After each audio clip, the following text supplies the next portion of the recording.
we are excited to connect you with information and tips that are going to make your life easier. We're continuing this podcast series with the Hillsborough County Tax Collector's Office, and I have your elected tax collector, Nancy Milan, here with me. Hi, Thank Grayson. you for being here. I'm Grayson Comm. Hello, and this is such a cool opportunity to share different things with people to help them get services like driver's licenses and other things more effectively, and learn what we're doing here in this office with your team. One thing I want to talk about is driver's licenses. You know, the biggest change from me growing up in Florida is that, you know, now when you're when you're under 21, your driver's license is turned like this. So that's the big thing I noticed. But in reality, the biggest change in driver's licenses recently has been Real ID. Talk to me, if you would, about that and why that's so important. Gosh, after 9/11, there's a number of things that were put into place through federal law and, you know, for Homeland Security, and to ensure that the person getting that ID is actually that person and proving their identity. So a number of things were put into place where folks had to come in and get their driver's license to be Real ID compliant, meaning you had to come in with a birth certificate or passport, you had to bring a social security card, proof of residency. All of these things had to be presented one time and one time only to make you Real ID compliant. The great thing about this is that once you're done with that. You never have to present those documents again. But that again is to ensure the safety of our community and the world we live in today. That's unfortunately something that we have to contend with every single day. And so depending on when I'm renewing or getting a driver's license, I may need to be asked to be bringing in these documents. You gave some examples. What are examples of documents that I need to bring with me either to get that driver's license or ID card? Not necessarily every time, but right. If it specifically says I need to. If you're not Real ID compliant, we will need you to bring an original birth certificate or passport that's valid, and also you'll need to bring in a social security card, or if you don't have a social security card, a 1099 or something that has your social on it and your name. Then you would have to bring in 2 proofs of residency of where you live. So it could be a TICO bill or your phone bill. So those are proofs of where you live. And a copy of my rental agreement. Your rental agreement, your bank statement. So all of those things would work. And now if I need a list of those examples, I can get that from the website, right? Yes, that's actually on our screen. If you have any questions, one of the things I wanted to bring up that is something for women, if they have a change of name, and if I just recently got married and I changed my name, those are documents that have to be presented as well. So not only the original birth certificate that had my maiden name, but now I need to bring in my marriage certificate that shows where my name changed. And so with that, you also have to change your social security card. So that's something that is a pain point for some folks because they're not aware of this. They come into our office and then we'll have to send them away. So we really want to hone in on the things that are required. That's why we've made certain on our website. We have all of these things lined out so that folks can go in and check to make sure they have everything before they come into our office.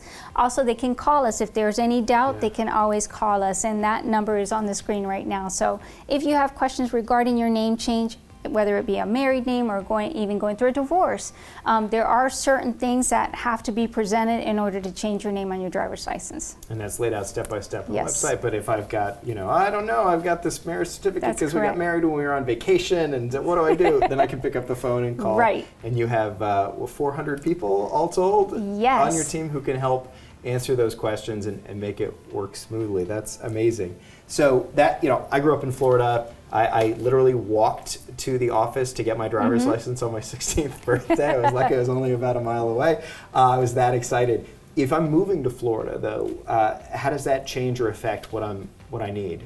Well, if you're, everybody's learned about Tampa, and everybody wants to come to our beautiful city.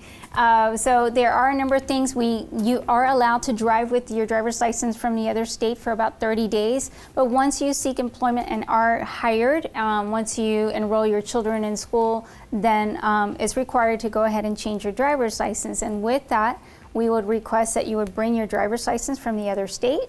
They run it through the system to ensure that there are no tolls or any stops within that other state. So if there are any stops, or let's say infractions that are recorded or that impacted your driver's license, those would have to be cleared before we're able to issue here. If there are no issues, then obviously we're going to ask you to bring proof of residency, and then we would go ahead and be able to issue your driver's license. Gotcha. So if I've got stuff lingering over me from the previous state, I have to get that taken care of. Yes, most of the states are now connected with the state driver's license and DMV's system. So that's something that is relatively new within the last couple of years. So if there are any infractions or anything happening in another state, guess what? It follows you here to Florida, and you have to clear those before we actually are able to issue a driver's license here. I think that makes sense when you stop and think about it. Can I have 2 driver's licenses at once? No. Do I hand that over to you? Is that once you are issued a driver's license in the state of Florida, right, or an ID, it will nullify that other driver's license from the other state. Gosh, I was going to try to collect all 50, but yeah. Apparently that's not going to work. No, that's not going to work. That's an expensive hobby, is what that would be. If I change my address, if I move, I think we've all known somebody who, their driver's license is like, yeah, I've been meaning to get around to that. If I want to stay in compliance with the law, it's a short 10 window. days, Grayson. 10 days. We know that there's folks out there that procrastinate, but it's 10 days. You should change your address. Again, we would require that you bring proof of residency of your new address, and then we will go ahead and change that for you. And it sounds like it would be smart to stay on top of that with the 10 days, if only because at some point you might need your correct driver's license address, and then that's right. then you gotta rush and scramble to get it taken care of. One key point, though, you guys handle the driver's licenses and IDs, but this isn't the DMV, this is the County Tax Collector's Office, so it's a service you all provide. But I think maybe tell me what's the key difference here. It's not just folks in Tallahassee. You're an elected official, right, and you're accountable here in the community, right? That's correct. We are agents of the state. In 2010, there was a legislation that passed that transferred over those different processes for the tax collectors to take on, and meaning administering the road tests. So when you get your driver's license, we have those tracks that you remember when you took your test. Yeah, got a parallel park, right? So we actually administer those driving tests and the written tests. So all of that came over to at the local level where we are responsible for. Now there is still oversight from the Department of Highway Safety and Motor Vehicles, and we use their state system. So there's always a misconception too of when there's a state system outage. This is one of the things that a big pain point for all tax collectors is because we're at the mercy of the state. Right. And that's important for folks to know, is that when that state system goes down, or if there are issues with that state system, we're at the mercy of the state, and we cannot actually process anything until that system is up. That is something that the state handles with their IT, and we have to essentially wait.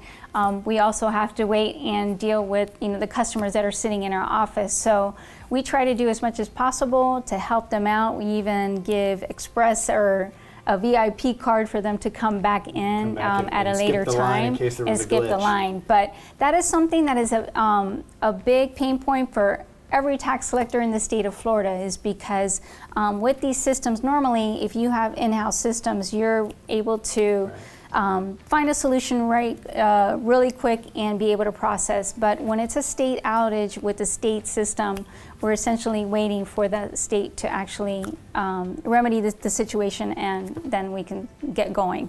So it's a daunting task. It's something that we have to deal with every day. So many customers, hundreds of thousands of customers a year. So yes, it's a lot to get through. But I know you're focused here in Hillsborough, making sure everybody has a really great experience. And we'll wrap up this episode by mentioning, again, if you have questions about how does the state law interact, like what does this mean in terms of what documents I need or where do I need to go, the website that's on the screen, the phone number, friendly folks right here in Hillsborough County who can get you those answers and help out.